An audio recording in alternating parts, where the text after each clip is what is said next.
Ignore आपको तभी करा जाता है जब आप ये 4 गलतियां कर देते हो। पहली बात, या तो बहुत ज्यादा सच्चे दिल के इंसान हो। सच्चे दिल का इंसान क्या करता है, अपने दिल की सारी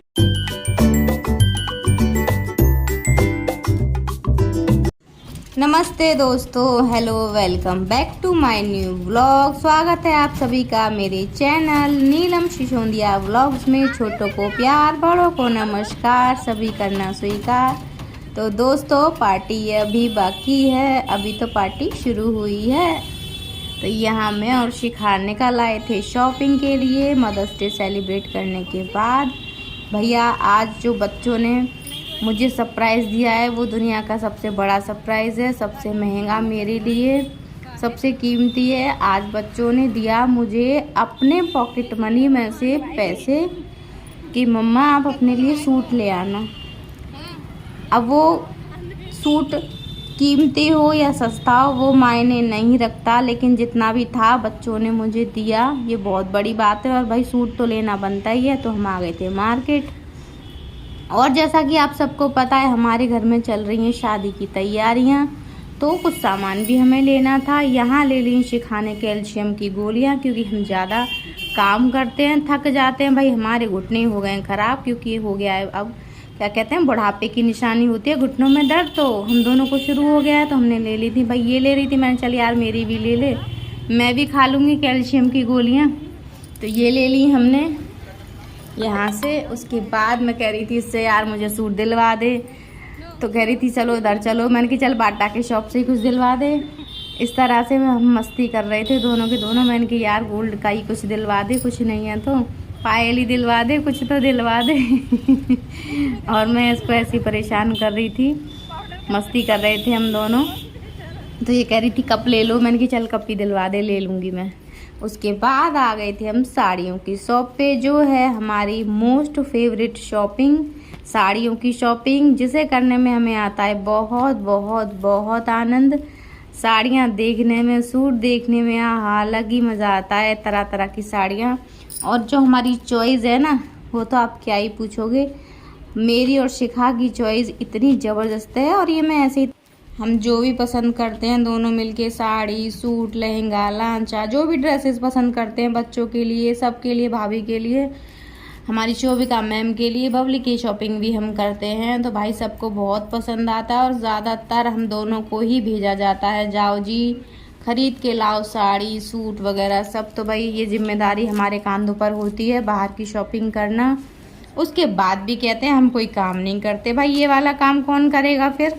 आप ये वाला काम कर लो तो हम घर वाला काम कर लेंगे, लेकिन ये भी कोई नहीं करने को राजी होता, क्योंकि भैया चॉइस ही हमारी इतनी बेस्ट है, मैंने बताया ना। तो बस यहाँ हम देख रहे थे साड़ियाँ।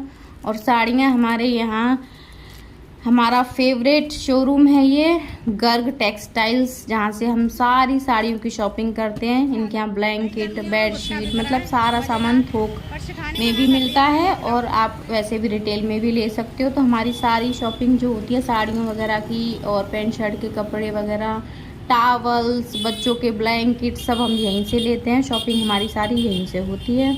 उसके बाद जी हम निकल आए थे साड़ी लेने के बाद मार्केट में। तो यहाँ पता नहीं मैं क्या कह रही थी, मुझे इतना याद नहीं है, कुछ कह रही थी मैं।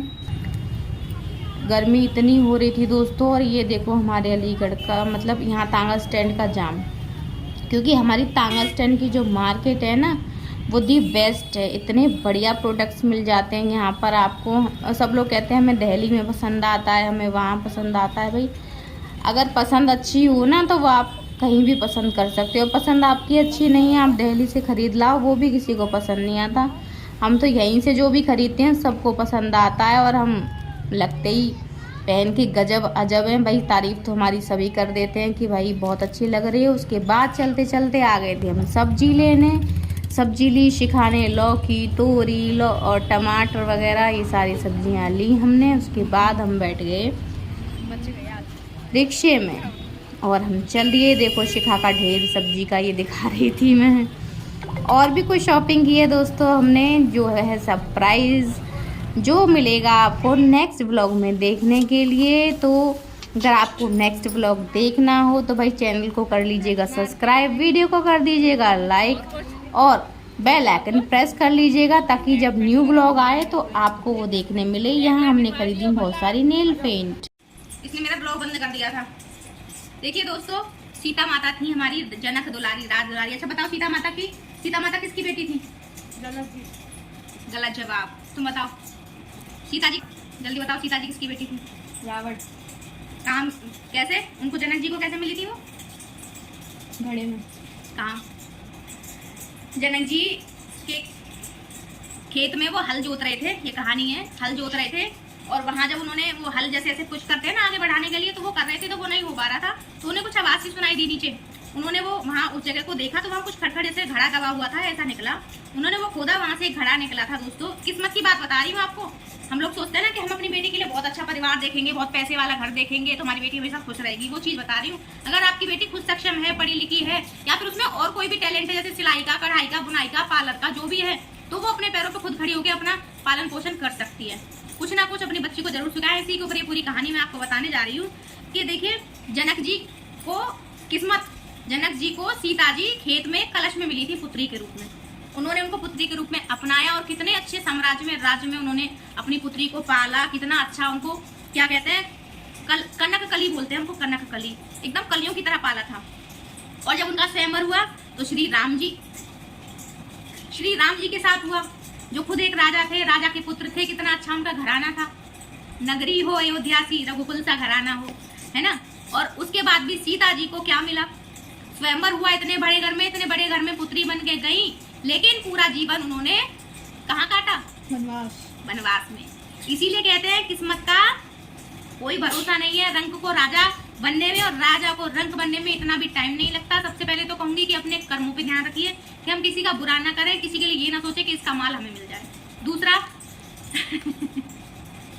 दूसरा बस यही कहूंगी कि अपनी बेटी को इस काबिल बनाइए। देखिए सीता जी को दशरथ जी ने इस काबिल, जनक जी ने मैंने वीडियो देखो कट नहीं किया, जो भी है सामने है। जनक जी ने इस तरह से उनको पालन पोषण किया कि वो जंगल में भी बड़े आराम से उन्होंने अपना जीवन व्यतीत कर लिया। जंगल से जब राम जी के साथ वनवास से वापस आई तो फिर इधर उधर लोगों ने बातें करना शुरू की, उनके धोबियों ने और वहाँ की नगरी ने, अयोध्या की ने सीता माता के खिलाफ काफी सारी बातें करी। पहले एक वनवास वो देखा उन्होंने, और उसके बाद जब धोबी वगैरह ने, पूरे राज्य ने उनके खिलाफ बातें बनाई तो राजा राम जी ने उनको फिर से वनवास सुना दिया। उसके बाद फिर उन्होंने पूरी जिंदगी अपनी वनवास में काटी। वनवास में उनके दोनों पुत्र हुए, जैसे हम लोगों को कहानी बताई जाती है। वनवास में उनके दोनों पुत्र हुए, लव कुश इनका नाम था। फिर उन्हीं के जरिए राम जी को पता चला कि वो उनके दोनों पुत्र हैं। और अंत में तो आप सबको पता ही है क्या हुआ था। जब माता सीता ने अपना पूरा समय ऐसे ही व्यतीत कर दिया था तो लास्ट में क्या राज्य भाग देखती वो, जब उन पे इतने सारे कलंक लगा दिए थे। तो इससे हमें दो सीख मिलती है दोस्तों, कि आप कितना भी अच्छा बन लो, कितना भी अच्छा कर लो, लेकिन जो आपको गलत समझते हैं ना, जो आप पे उंगली उठाने वाले होंगे, वो हमेशा आप पे उंगली ही उठाएंगे। और जो आपका साथ देने वाले होंगे ना, अगर आप गलत भी होंगे तो वो आपको सही करके उठाएंगे कि ये यहाँ पे तुम गलत हो, ये इसको सही करो और उठ जाओ। और दूसरा, अपनी बेटी को इस काबिल बनाइए कि वो जैसी भी परिस्थिति हो उसके समय के अनुसार अपना जीवन अच्छे से काट सके, कोई गलत कदम ना उठाए।